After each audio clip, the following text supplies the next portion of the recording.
पर अभी एक फैशन हो गया है, अभी एक फैशन हो गया है, आम्बेडकर आम्बेडकर आम्बेडकर आम्बेडकर आम्बेडकर आम्बेडकर। इतना नाम अगर भगवान का लेते तो 7 जन्मों तक स्वर्ग मिल जाता। बाबा साहब अंबेडकर साहब हाक्तारಲ್ಲ ಬೂಟು ಆ ಶೂಗೆ ವ್ಯಾಲ್ಯೂ ಇಲ್ಲ ಅವನು, इसलिए वो छोड़ना चाहते थे। उनको आश्वासन दिया गया, आश्वासन पूरा नहीं हुआ, उन्होंने इग्नोरेंस के चलते इस्तीफा दे दिया। ಭಾರತ ರತ್ನ ಸಂವಿಧಾನ ಶಿಲ್ಪಿ ಬಾಬಾ ಸಾಹೇಬ್ ಅಂಬೇಡ್ಕರ್ ಬಗ್ಗೆ ಅವಹೇಳನಕಾರಿ ಮಾತಾಡ್ತಾರೆ. ನೀಚನ ಯಾವುದೇ ಕಾರಣಕ್ಕೂ ನಾವು ಈ ರಾಜ್ಯದ ಈ ದೇಶದಲ್ಲಿ ಗಡೀಪಾರು ಮಾಡಬೇಕು, ಈ ದೇಶದಲ್ಲಿ ಇರಿಸಂಗಿಲ್ಲ. ನಮಸ್ಕಾರ ವೀಕ್ಷಕರೇ, ನೀವು ನೋಡ್ತಾ ಇದ್ದೀರಾ ನ್ಯೂಸ್ 15.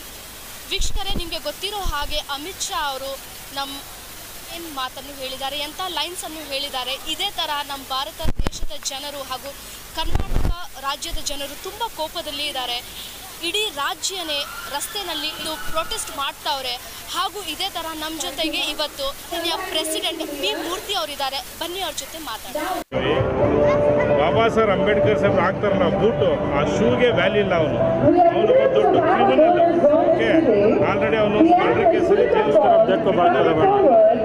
ಇವತ್ತು ನಮ್ಮ ರಾಷ್ಟ್ರ ಮಟ್ಟದ ಹೋಮ್ ಮಿನಿಸ್ಟರ್ ಮಾಡಿದ್ದಾರೆ. ಸೊ ಹಾಗಾಗಿ ಇವತ್ತು ಕೇಂದ್ರ ಸರ್ಕಾರ ಕ್ರಿಮಿನಲ್ ಹೋಮ್ ಮಿನಿಸ್ಟರ್ ಮಾಡಿದ್ರೆ ಹಿಂಗೆ ಆಗೋದು. ಇವತ್ತು ನಮ್ಮ ದೇಶಕ್ಕೆ ಸಂವಿಧಾನ ಕೊಟ್ಟಂತ ಭಾರತ ರತ್ನ ಸಂವಿಧಾನ ಶಿಲ್ಪಿ ಬಾಬಾ ಸಾಹೇಬ್ ಅಂಬೇಡ್ಕರ್ ಬಗ್ಗೆ ಅವಹೇಳನಕಾರಿ ಮಾತಾಡ್ತಾರೆ. ಒಬ್ಬ ನೀಚನ ಯಾವುದೇ ಕಾರಣಕ್ಕೂ ನಾವು ಈ ರಾಜ್ಯದ ಈ ದೇಶದಲ್ಲಿ ಗಡೀಪಾರು ಮಾಡಬೇಕು, ಈ ದೇಶದಲ್ಲಿ ಇರಿಸಂಗಿಲ್ಲ. ಯಾಕಂದರೆ ಇವತ್ತು ಅಮಿತ್ ಶಾ ಇರ್ಬೋದು, ನರೇಂದ್ರ ಮೋದಿ ಆಗಿರ್ಬೋದು, ಏನಾದರೂ ಡೆಲ್ಲಿ ಪಾರ್ಲಿಮೆಂಟು ನ್ಯಾಯಾಂಗ ವ್ಯವಸ್ಥೆ, ಶಾಸಕಾಂಗ ವ್ಯವಸ್ಥೆ ಅಂತ ಹೇಳಿದ್ರೆ ಅದಕ್ಕೆ ಮುಖ್ಯ ಕಾರಣ ಬಾಬಾ ಸಾಹೇಬ್ ಅಂಬೇಡ್ಕರ್ ಸಾಹೇಬ್. ಸೊ ಹಾಗಾಗಿ ಅಮಿತ್ ಶಾನ ಇಮಿಡಿಯೇಟ್ ಆಗಿ ನಮ್ಮ ದೇಶದಿಂದ ಗಡೀಪಾರು ಮಾಡಬೇಕು, ರಾಜೀನಾಮೆ ಕೊಡಬೇಕು ಅನ್ನೋದು ನಮ್ಮ ಒತ್ತಾಯ. ಸೊ ಹಾಗಾಗಿ ಇವತ್ತು ಅಂಬೇಡ್ಕರ್ ಅವರ ತತ್ವ ಸಿದ್ಧಾಂತಗಳು ಇವತ್ತು ಬೇರೆ ಬೇರೆ ದೇಶಗಳಲ್ಲಿ ನೋಡ್ತಾ ಇದ್ದಾರೆ. ಲಂಡನ್ ಯೂನಿವರ್ಸಿಟಿ ಪೂಜೆ ಮಾಡ್ತಿದ್ದಾರೆ. ಸೊ ಹಾಗಾಗಿ ಅಮಿತ್ ಶಾ ಅಂತ ಒಬ್ಬ ತುಂಬ ಒಂದು ಏನು ಕೀಳವಾಗಿ ಅವಹೇಳನಕಾರಿ ಏನು ಮಾತಾಡಿದ್ದೇನೆ ಅದನ್ನು ಆಲ್ರೆಡಿ ಇವತ್ತು ಅಂಬೇಡ್ಕರ್ ಇಡೀ ರಾಜ್ಯದ ಮಾಡ್ತದೆ.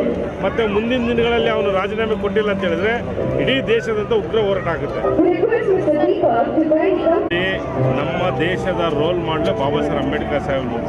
ಇವತ್ತು ಬಹುಶಃ ಬಾಬಾ ಸಾಹೇಬ್ ಅಂಬೇಡ್ಕರ್ ಸಾಹೇಬ್ ದೇಶಕ್ಕೆ ಸಂವಿಧಾನ ಬರ್ದಿಲ್ಲ ಅಂದರೆ ನಮ್ಮ ದೇಶದ ಪರಿಸ್ಥಿತಿ ಏನಾಗುತ್ತಂತ ನಾವು ಯೋಚನೆ ಮಾಡಬೇಕಾಗ್ತದೆ. ಸೊ ಹಾಗಾಗಿ ನಾನು ಹೇಳೋದಷ್ಟೇ, ಇವತ್ತು ಇಡೀ ರಾಜ್ಯ ಎಲ್ಲ ರಾಷ್ಟ್ರ ಮಟ್ಟದಲ್ಲಿ ಯಾರು ಅಂಬೇಡ್ಕರ್ನ ಅವಹೇಳನಕಾರಿ ಮಾಡ್ತಾರೋ ಅವರಿಂದ ನಾವೆಲ್ಲರೂ ಹೋರಾಟ ಮಾಡಬೇಕಾದ್ರೆ ನಮ್ಮ ಜವಾಬ್ದಾರಿ.